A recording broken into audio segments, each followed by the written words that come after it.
Patuloy na nagpapagaling sa ospital ang mga PNP SAF Commando na nasugatan sa engkwentro sa Mamasapano. Sa kabila ng kanilang sinapit, nananatili raw buo ang loob ng mga miyembro ng elite force ng PNP. Live mula sa Quezon City, may report si Cedric Castillo. Cedric. Jessica, kinumpirma ng isang source sa GMA News na nagtungo sa Senate inquiry ang ilang SAF commandos na nakasurvive sa Mamasapano clash sa Maguindanao. Pero ito raw ay bilang respeto lamang doon sa imbitasyon ng Senado. Pero hindi pa rin daw sila humarap sa inquiry para sa seguridad ng kanilang mga kaanak. Nakalimuot yung kwento. Nasugatan sa labanan at nalagasan ng mga kasama. 2 linggo matapos ang madugong engkwentro sa Mamasapano sa Maguindanao, patuloy na nagpapagaling pero nananatili raw mataas ang moral ng 15 Special Action Force o SAF Commandos na nasa PNP General Hospital. Napakataas ng coping mechanism nila. Remember, these people are the people who responded also to Zamboanga siege. The first few days kasi malungkot, no?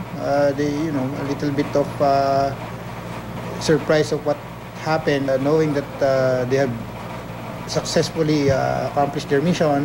Ayan, nagkakaroon ng changes. Miyembro ng 84th Seaborne Company ang 14 sa mga SAF commandos na nasa ospital sa Camp Crame. Kasama sila sa strike team na mag-i-issue sana ng arrest warrant sa napatay na si Marwan. Kabilang rin sa mga nagpapagaling ang kaisa-isang survivor ng 55th Special Action Company na nagsilbing blocking force ng extraction team. Tama ng bala sa likod at na-amputate na daliri ang pinakamalulubhang sugat na tinamo ng SAF commandos. Morning and afternoon yun, nililinis ang mga sugat nila. And then in the mid morning, before mag-lunch, they undergo yung mga psychosocial conference and debriefing. Gaya nga ni Miss Venus Ra, Miss Ay de las Alas, and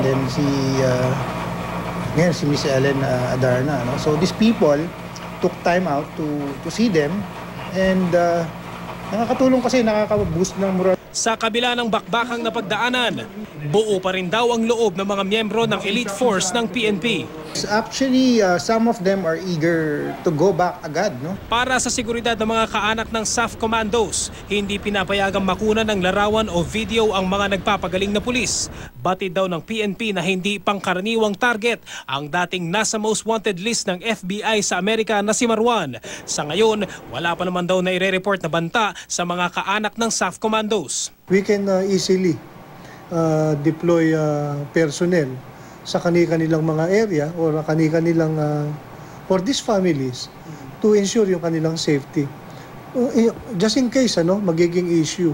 Pagtitiyak ng PNP, wala raw dapat ipangamba ang publiko ngayong napatay na ng mga otoridad ang tinaguriang Osama Bin Laden ng Southeast Asia.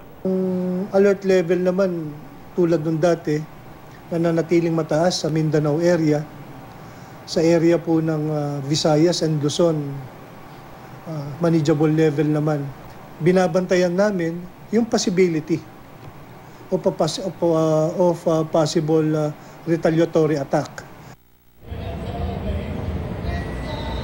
Jessica, nakahanda rin daw na makapag-ugnayan ng Camp Crame sakali man na magdesisyon ng mga senador na gawin ang executive session sa mga survivors na SAF Commandos sa loob ng Camp Crame General Hospital. Jessica? Tama ba yung dinig ko, Cedric? May mga celebrity na pumupunta para mag-boost ng moral ng mga sugatang SAF?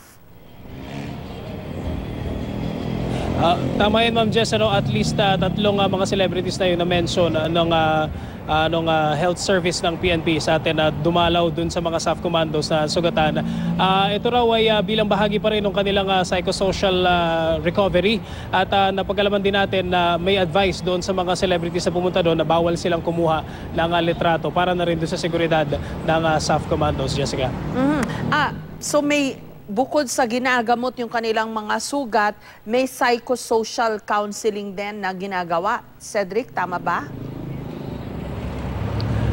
Yes, Ma'am Jess, actually dalawang kategorya na sinabi sa atin ng resource person natin, ano, yung kanilang yung physical state nila ay kailangan daw siguraduhin bago pa kung sakasakali man na mag-decide ang PNP na i-discharge sila, bumalik sila dun sa kanilang mga unit. Pero maliban dun sa kanilang mga physical na sugat, kailangan daw siguraduhin yung kanilang psychological state din naman.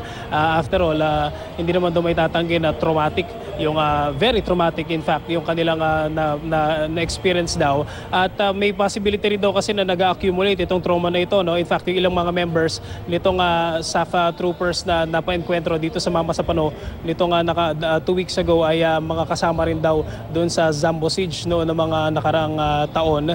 At posible rin daw, in fact, isa sa kanila is nasugatan ng Zambo Siege at nasugatan din daw dito sa Mamasapano encounter, Jessica. Kasi may tinatawag na war shock, di ba? Yun yung kailangan agapan dito sa mga sundalong sugatan o mga pulis na sugatan. Cedric. Tama Ma'am Jess. Yung war shock specifically tinanong natin, mukhang wala naman daw naka-experience ito. At sabi nung ni Chief Inspector Dude Santos, yung resource person na nakausap natin, ay tuloy-tuloy naman daw yung recovery nitong SAFA commandos na nasa kanilang pangangalaga sa ngayon, Jessica. Maraming salamat sa iyo, Cedric Castillo.